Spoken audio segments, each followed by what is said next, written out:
I never thought a marriage could unravel through a single sentence on a phone screen, but that is exactly how mine did. My name is Callum Rhodes. I am 43, married for 12 years, or at least I was until one message rewrote everything I believed about us. I was never the dramatic type. I believed in routines, responsibilities, and showing up even when it felt boring. I worked logistics for a regional firm, paid the mortgage on time, fixed things before they broke, and came home every night believing that consistency was a form of love. My wife, Eliza, used to say that was what made her feel safe with me. In the early years, we were solid. Not perfect, but connected. We cooked together, argued about nothing important, and shared that quiet intimacy that does not need constant excitement to survive. Somewhere along the way, though, things shifted. Not suddenly, not loudly, just slowly, like a room losing warmth without anyone touching the thermostat. Eliza became distant in ways that were easy to excuse at first.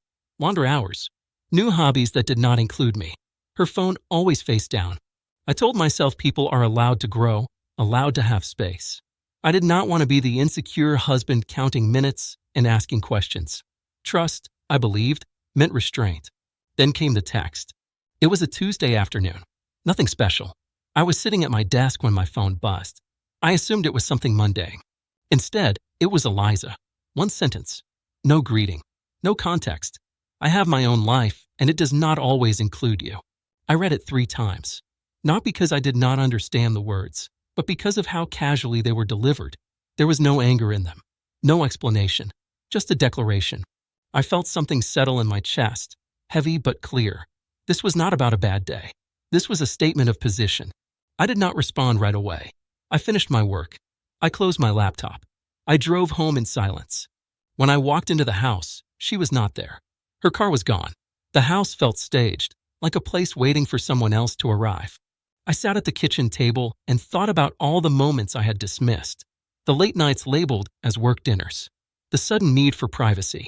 The way affection had turned into tolerance. It clicked into place with an uncomfortable precision. Whether there was another person or not almost felt secondary. The betrayal had already happened. She had emotionally checked out while still standing in the same room. I replied that evening, calmly, carefully. I typed, I understand. Let me know when you are home. That was it. No accusations. No questions. If she had her own life, I would not chase her through it. She came home after midnight.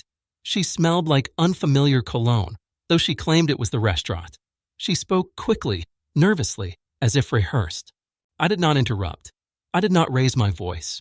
I listened until she ran out of explanations that were never asked for. When she finally stopped, I asked one question. Are you still in this marriage, or are you already living outside of it? She looked away. That was my answer. That night, I slept in the guest room, not out of spite, out of clarity.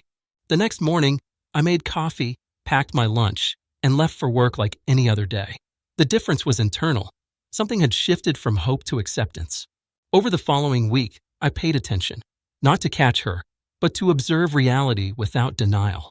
The late texts, the sudden defensiveness, the way my presence felt optional. I realized I had been competing with a life I was never invited into. So I stopped competing. I separated our finances quietly. Nothing dramatic, just responsibility meeting reality. I stopped initiating conversations that went nowhere. I stopped filling the silence she created. When she noticed the distance, she accused me of being cold. I told her I was simply respecting the independence she announced so confidently. The confrontation came on a Sunday evening. She asked if I was punishing her.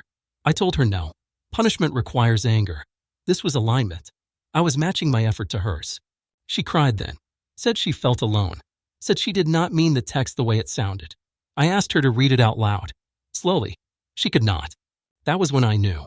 You cannot build a marriage with someone who sees you as optional. Love does not survive on convenience. Respect is not negotiable.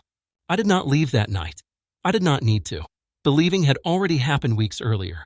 What I did do was stop pretending that loyalty meant enduring neglect. A month later, I filed quietly. No theatrics. No social media announcements. Just paperwork and resolve. Eliza was shocked, which was almost impressive considering she had declared her independence so clearly. People ask if I regret not fighting harder. I do not. Fighting alone is not noble. It is self-erasure. I learned that too late, but not too late to save myself. That text did not end my marriage. It revealed the truth of it. And sometimes, clarity is the kindest ending you will ever get.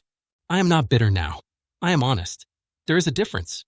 I learned that love without mutual presence becomes a contract of convenience. I learned that silence can be louder than shouting.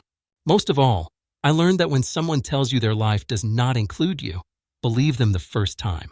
Walk away with dignity and tact. Build a future where you are chosen, not tolerated. I did not lose a wife. I reclaimed my self-respect, and that was worth everything I thought I was protecting. That lesson will guide every relationship I allow into my life.